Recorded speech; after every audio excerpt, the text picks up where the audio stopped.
You've probably asked yourself, how does someone react to genocide? Like this.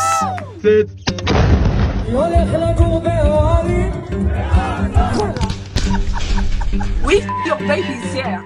The answer is they've been conditioned to, and it starts in their education system. Here are 3 examples of how Israel teaches the dehumanization of Palestinians.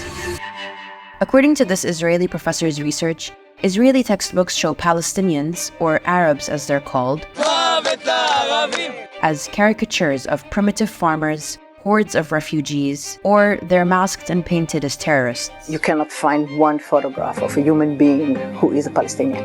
And it might explain how you end up with videos like this. We need to kill Arabs. The way they are represented are as the problems and threats. And since they never or hardly ever meet Palestinians face to face or speak to them, although they may live 50 to 100 meters from them, this is what they know.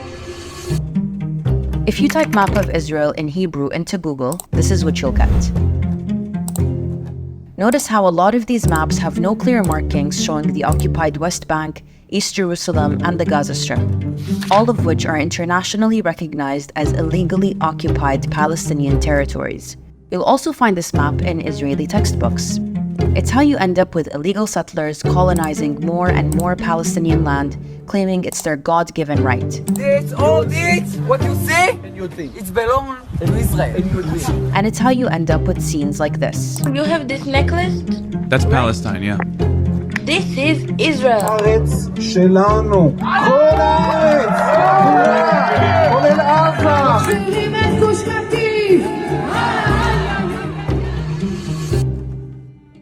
Students in Israel are taught about the Holocaust starting in nursery school all the way to the 12th grade. Part of that learning is looking at horrifying images, or exercises that encourage students to put themselves in the shoes of the victims and relate to the experience. The identification of students with the victims isn't a coincidence. It's an intentional policy by the Israeli Ministry of Education. It's how you end up with a society where, according to one Israeli professor, every Jewish Israeli citizen is a Holocaust survivor or a potential victim of future Holocaust-like events. The goal is traumatization and revenge, and not to let the fire of vengeance die out. However, this vengeance is not directed towards the German persecutors and their collaborators in Europe, but towards Palestinian colonized subjects who are Nazified.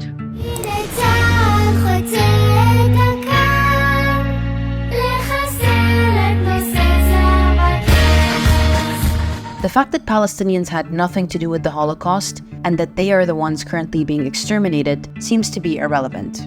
With this weaponization of the Holocaust, Zionism isn't seen for the settler colonial racist ideology that it is, but as the savior of the Jewish people. And it's this thinking and this fear that is weaponized to justify the violence of the Zionist state.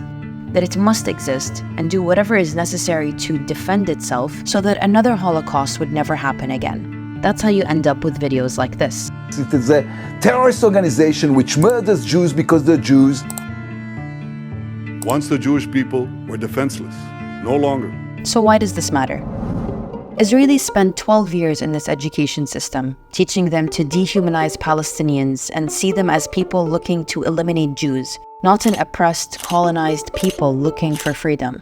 And once they graduate, most Jewish Israelis will go straight to the military to do their 2 to 3 years of mandatory service, where they become the front lines of apartheid and occupation. That's how we end up with videos like this.